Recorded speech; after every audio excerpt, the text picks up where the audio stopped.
দাদা, হ্যাঁ, আমি অর্ণব সান্যাল। তা দিন বলেছিলে তোমার নিজের কেউ নেই, পরিবারে কেউ নেই, তাই দাদা হঠাৎ করে কোথা থেকে এলেন? কেউ নেই, ও আমার পাতানো দাদা। আমি ওকে একটু ঘরে নিয়ে যাচ্ছি। তুমি ওনাকে তোমার ঘরে নিয়ে যাবে, কিন্তু দিদিভাই তো এখন নেই। দিদি ভাই? ও মানে সূর্যের মা? হ্যাঁ। কিন্তু ওনার বাড়ি না থাকার সাথে ইরার ঘরে যাওয়ার কি সম্পর্ক? কারণ চাবিটা দিদিভাইয়ের কাছে। ওর ঘরের চাবি ওনার কাছে কেন? তো কথা জেনে কি লাভ বলুন তো? নিশ্চয়ই কোনো প্রবলেম আছে, সব কথা তো সকলকে জানানো যায় না, তাই না?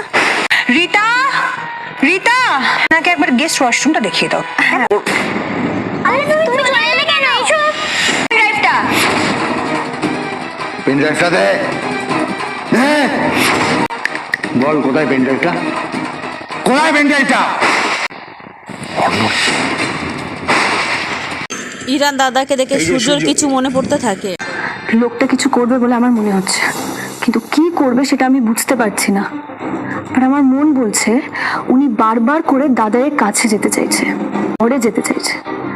তুমি তাড়াতাড়ি চলে এসো। আর হ্যাঁ, বাবা আর জেঠুকে কিচ্ছু এখন বলতে যেও না, নাহলে যুক্তি, তর্ক, ন্যায়, অন্যায় এসব কিছু খাটে, কিন্তু ওনার বেলায় সেগুলো কি চলে বলো? উনি তো আর আগে সেই মানুষটা নেই। উনি এখন সোনার উপর থেকেও ছোট, দ্বীপের মতো হয়ে গেছেন। কি বোঝাপড়া করবো বলো তো? দিদি নিজের স্বার্থের কথা কোনোদিনও ভাবেনি, সবসময় অন্যের জন্য ভেবে গেছে, অন্যের ভালোর জন্য সবকিছু করে গেছে। কজন পারে বলো তো? তোর দিদি দাদাই কেন বড্ড ভালোবাসে। মিথ্যা হবে না আমি জানি, ওরা সব ভুলে একদিন এক হবেই। একটা কাজ কর, তো শ্বশুর বাড়ির লোকেরা যখন আমাকে অ্যালাউ করছে না, তখন জিনিসগুলো তুই রাখ। একটু কফি নিয়ে এলাম, খেয়ে নিও। দিদি দাদাই তো বেরিয়ে এসেছিল, তারপর তারপর আর কি, সোনার উপর ধরে বেঁধে দাদাইকে নিয়ে গেছে। চিনলাম না। আমি অর্ণব সান্যাল। তা হয় দাদা, আমার যতদূর মনে পড়ছে তুমি বলেছিলে তোমার তিন কুলে কেউ নেই। আমার বাবা মা মারা গেছেন, এক ছিলেন, তিনিও কিছুদিন আগে আমাকে। যে তোমাকে অ্যাডাপ্ট করেছিলেন তিনি অনেকদিন আগেই তোমাকে ছেড়ে চলে গেছেন। তাহলে ইনি থাকলে কি ভাই বোন হওয়া যায়? না হলে যায় না। আমার কলেজের জুনিয়র ছিল, সেই থেকেই আমার বাড়িতে যাতায়াত ছিল। তারপরে রাখি, ভাইফোঁটা ইত্যাদি ইত্যাদি। ও পদে পড়েছিল, তখন আপনি কোথায় ছিলেন? ওরা বিদেশে ছিল, এখন যখন দেশে এসেছে তখন আমার সাথে যোগাযোগ করতে বলেছে এখানে। কি করে? ইরাকে তো এতদিন কিডন্যাপ করে রাখা হয়েছিল, আর ফোন নম্বরও চেঞ্জ করে ফেলেছে। আরে আপনি বিজ্ঞাপন দিয়েছিলেন না, সেখান থেকেই।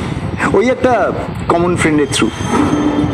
একটা কথা জিজ্ঞেস করছি, আপনি কিছু মনে করবেন না প্লিজ। আপনি কি আমাকে সন্দেহ করছেন দীপা ম্যাডাম?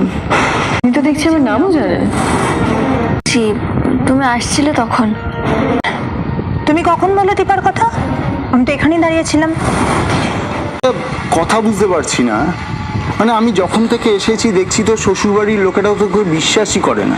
অবস্থায় নেই মানে ডাক্তারবাবু নিজের স্বাভাবিক অবস্থায় নেই, তারপর আপনার বোন ইরার হঠাৎ করে ফিরে আসাটা বিশেষ স্বাভাবিক নয়।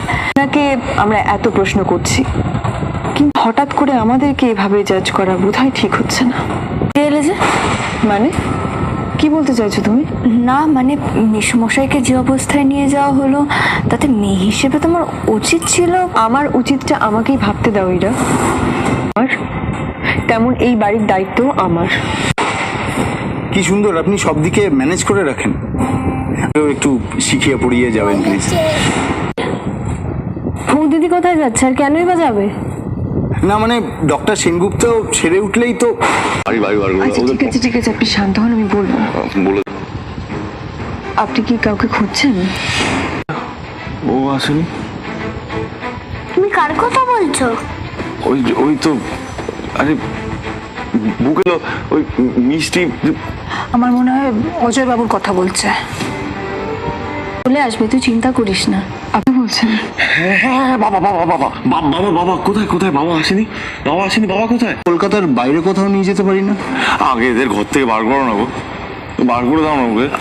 আর শরীরের এই অবস্থা, তাই বলছি আর কি। দেখুন, আপনি ইরার দাদা হতে পারেন, কিন্তু ডক্টর সূর্য সেনগুপ্ত চিকিৎসা নিয়ে আপনাকে ভাবতে হবে না। সেই বাড়িতে থাকার ইরার অধিকার আছে। প্রশ্ন করা সেটাকে করা বলে, অবিশ্বাস করা বলে। আপনার কি মনে হয় যে সেটা উচিত? আমি তো বাড়ির অবস্থা স্বাভাবিক নয়, সেখানে কি বাড়ির লোক প্রশ্ন করতে পারবে না? বা দেখছি আপনার তো এই বাড়িতে প্রচুর অধিকার আছে, প্রচুর দায়িত্ব আছে।